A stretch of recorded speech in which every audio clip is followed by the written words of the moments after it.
I'm done with the PS2 era. Now it's time to go with the spin-off era. So yeah, the first game is Ratchet Gladiator, or Ratchet Deadlocked as they call it in America.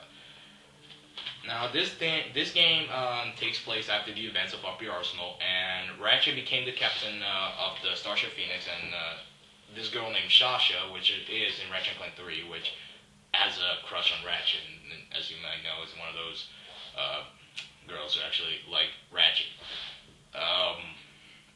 She became the mayor of Metropolis. Yeah, I forgot to mention that planet, because that planet was mentioned like in many games. Yeah, Metropolis is a very good level, and it's like in Ratchet 1 and 3, and it's also in 2 Destruction. Now, I made a cameo appearance in this game. Now, they talk about this guy named Gleeman Vox, who is a leader to Dread Zone, like a combat, arena-styled battle shoot, that the heroes are forced to kill each other, as I heard on Ratchet Wikia. And, this game, is more like, Ratchet is the only main playable character in this game. Now, Clank is in this game, but Ratchet is the only playable in this one. So if someone ever dreamed to actually let Ratchet be only playable, this is the perfect game for you. Seriously, this is the perfect game for you, because Ratchet is the only playable character. Okay, now I know there's a skin called All for Clank. You might think you're playing as Clank, but no, it's a freaking skin. It doesn't count. Get it? Okay. Let me continue with the story. So, it turns out, Ratchet is forced to kill those 3 heroes. I do not know his name, but I do know one of them, named Ace Heartlight. The one who currently killed Captain Starshield, which is actually the currently winner of Dread Zone. And then Ace Heartlight got the rank. And, in my opinion, the story is actually kind of forgettable for a Ratchet game. But since this is a spin-off, okay, now I know Ratchet Wiki said calling it as the main series, but to be honest, this game has nothing to do with the main series. Okay, they mentioned some parts of those 3 games, but it didn't feel like a continuation. I mean, like, it felt more like, its own story. So it felt, in my opinion, this game is more like a spin-off to me than a main series. Even though it is, it's still a spin-off. So anyways, the game, after Ratchet defeated Ace Heartlight, which faked his death, Ratchet now has the rank of the best, highest, most popular Dread Zone person ever. He visits Vox's office, and, Vox has gone all crazy and stuff, like, they can't make Ratchet merchandise, and Ratchet books, Ratchet toys, Ratchet games, okay, there's already like these, but, like, Ratchet mobiles, or, Ratchet plushies, and Ratchet bags, and Ratchet cereals, anything, man, jeez, that guy is really crazy. He's also hilarious, just like Dr. Nefarious, but in my opinion, Dr. Nefarious is more hilarious than Gleeman Vox. So, Ratchet actually rejected for some reason, because he didn't want to kill more heroes, because he's not a killer, because he doesn't want to kill heroes, because that actually feels to make him evil inside. They actually believe Ratchet's evil because he's killing heroes, but I don't get it. Ace Heartlight did the same thing, so why are they blaming on Ratchet for that? It makes no sense. Probably because I didn't know much about the story, but, it's kind of unfair for Ratchet. It's not cool. But anyways, there's also those 2 news reporters. I really do love these characters. I wonder why they aren't in the other games in the series. I think they might be referenced or mentioned, but, I kind of do like these characters, but, I don't know if they're ever going to return, but, Gleeman Vox is never going to be seen again, because we clearly see he is dead, unlike Nefarious. Oh yeah, instead of Clank, you have those 2 robots to be able to help you. Wait, I'll get to that later, but, yeah. At the end of the game, Gleeman Vox became crazy and decided to blow up entire Dread Zone, and, with all the heroes in it, and be killed, because he wants them dead. Yeah, he's insane. And then later on, all the heroes turns out to be, they actually escaped, and along with Clank, but but Ratchet is still there, and he just said, to leave him behind. He's just giving out his life for all the other heroes. So he decided to fight Vox, and he defeated Vox. Even though, Ratchet didn't even give a shit if he's gonna live or die, because he is actually, doing the most heroic thing ever. That is clever from Ratchet, so, yeah. Now, I'm gonna talk about the gameplay, so... Wait, is the video still going on? Oh, sorry. Sorry about that. Okay, anyway, the gameplay of this game is kind of like the same as those three games, but only this time, the gameplay is very, different. It has a very different experience. Now, there's those two robots named Mark and Green. I'm pretty sure they're called like that. They're like the replacement for Clank, so you still have that psychic thing, but only Clank is not in this, so only those two robots. These two robots can give out very, very good gimmicks, and they can actually help you to crack open like shields that are actually blocked that Ratchet couldn't get past. So he needs those two robots to be able to help him. They can actually help him to shoot the enemies for you. They can help him to give him a grind rail or I think some sort of laser. I think they did something on laser related, or they can actually fix like vehicles, like motor. This game has like three vehicles: a motorcycle, one of those I don't know what's called again, but a motorcycle, some sort of car related gun thing, and a hover ship. These three vehicles are a gimmick to the game and some missions. This game has various of challenges, like, in those arena battles in Ratchet and Clank Going Commando and Up Your Arsenal. It's just the same like that. You might thought this is only like a Gladiator style shooter game. Well, this game does have its old school Ratchet and Clank platforming. Yes, the platforming in this game are there, and the platforming is just like those classic titles. Great job, Insomniac Games, for doing this. Anyways, yeah, Gladiator is a great game, and I really love it. So, I really love the weapons as well. The Rhino is not in this game, unlike in the 3 game, but instead it's called the Supernova the Hamburger. It's also so heavily overpowered, but it's like some sort of like nuke coming out the sky and boom, blows up every enemy on the screen. So yeah, that was Deadlocked. Now it's time to talk about the next game of the series. And now it's time for the debut of the PSP title. So we're now completely done with the PS2 games. So now it's time to talk about the PSP titles. And the first we're going to start is Ratchet and Clank, Size Matters. Made by High Impact Games. And High Impact Games? Why not made by Insomniac Games? And this game is released on February 13, 2007, the PSP port, and March 11, 2008, the PS2 port. Okay, now this game does have a PS2 version, and it's rushed, but I'm going to talk about that later. Okay, so first, Size Matter takes place after the events of Deadlocked. Ratchet and Clank decide to take a break of their adventures, and suddenly they come across this little girl named Luna, and she wants to give them a school project. So Ratchet and Clank decided to show off, the action of their heroic things. But later on, she got kidnapped. Ratchet and Clank have to go behind her, and then Quark bothers them. He wants to find his family, and later on, they find coordinates how to find Luna. They decide to find Luna.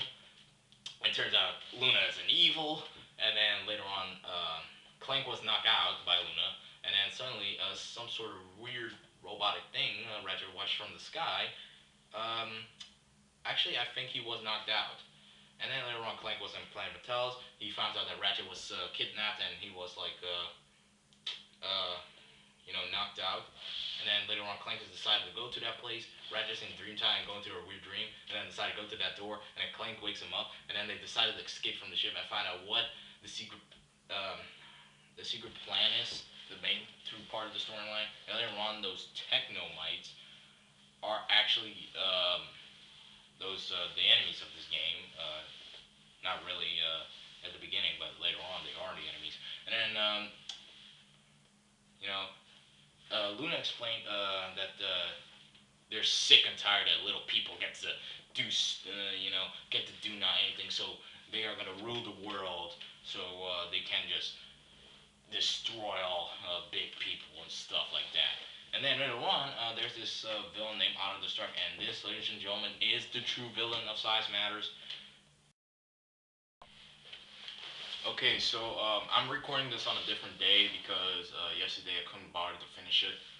So where was I? Okay, so there's this villain called Auto Destruct, and he wants to make Ratchet clones because he knows that Ratchet is like the strongest hero, so he's gonna make duplicates of clones of Ratchet that have the same power as him. But too bad, villains are not that smart enough because the original Ratchet is still can still beat the crap out of the others because villains never win. Okay, in some video games they do, but not in most. Like this is one of those that good guys win. So yeah, they fight Auto Destruct, and they discovered what happened to Quark's real parents. They were actually killed by the Technomites. Quark was all angry and pissed on Otto, and he decided to switch brains with him, but failed. And instead, he switched brains with Scrunch, and then Otto became a monkey, and so they live happily ever after. And finally, Ratchet and Clank is having their break. Now, this game plays just like those PS2 titles, but it the, the the physics of Size Matters is different than the others.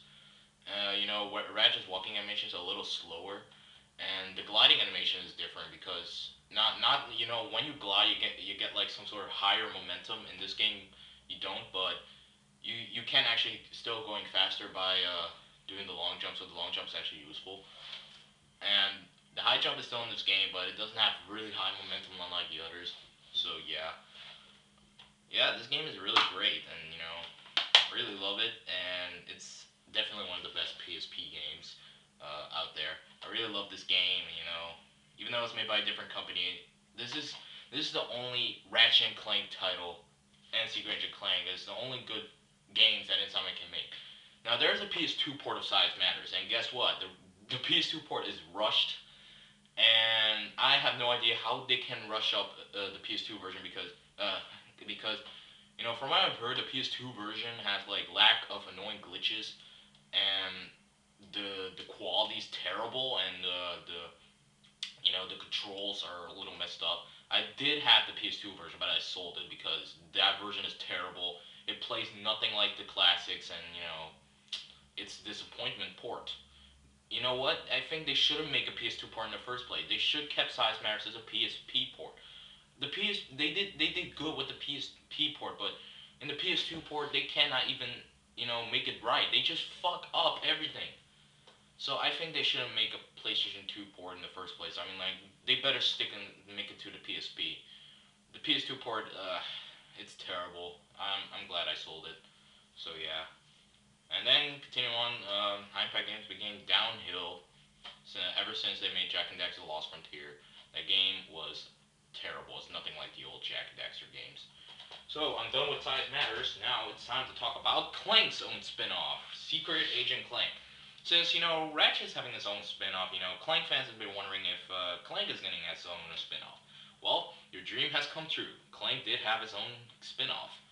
Now this game takes place, I think it takes place after the events of Size Matters because the entire game felt like Size Matters, so it could take place after the events of that game.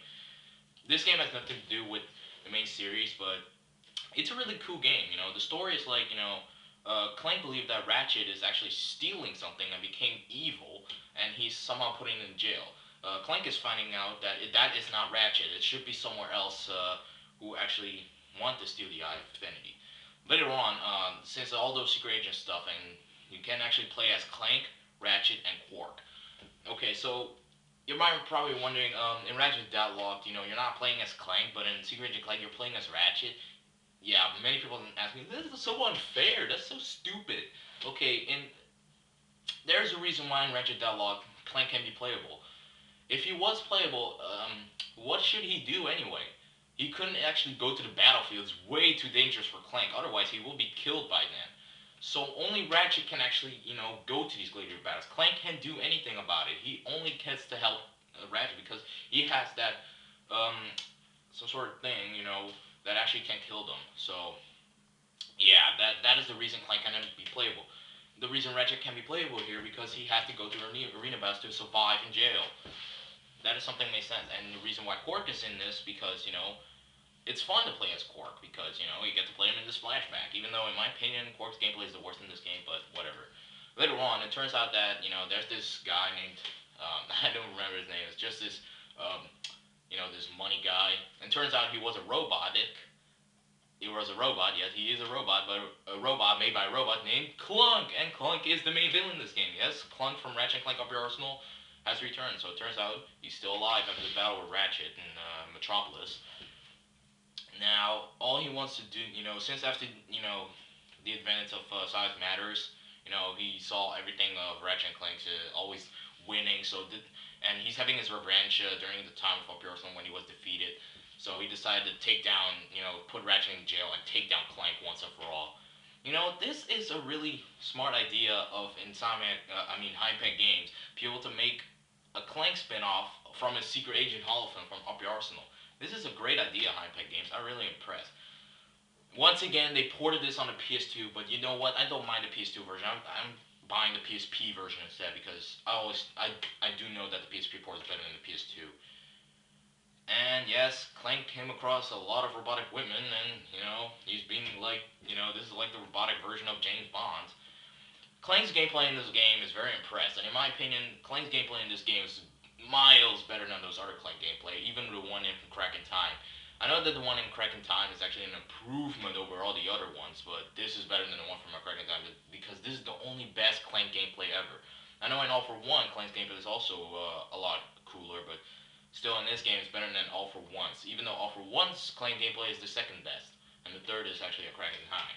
And the fourth is Tool Destruction Clank gameplay, but yeah. And the worst, the Ratchet and Clank 1 Clank gameplay, seriously, he's incredibly slow here. Clank's weapons is very cool, it's creative, and it's nice to get Clank's weapons. Ratchet also has weapons, if you might know that. I don't get it, but why does Ratchet get the Rhino and Clank not? Who knows, but I think the Rhino fits more for Ratchet, but oh well. This game is great, it's awesome, a great spin-off. Thank you, High-Tech, for that. Okay, so before I'm actually going to start with the future era, aka the best era, now, since Sony's also making HD remakes for the PSP port, why not make an HD remake of Secret Agent Clank and Science Matters, with trophies and, online support? That would be pretty cool, though. Even, I know these games are not, developed by Insomniac Games themselves, but you can ask High-Tech Games, since they're working on HD games right now, or you can ask another company to make HD remakes of those two classics, Ratchet and Clank Collection Volume 2, just like with God of War, God of War Collection Volume 2. And, maybe Sensaro Games can do this because they're the ones who actually helped High-Tech Games with Secret Agent Clank, so who knows, probably they will be remade. But they better not put remake for the parts of the PS2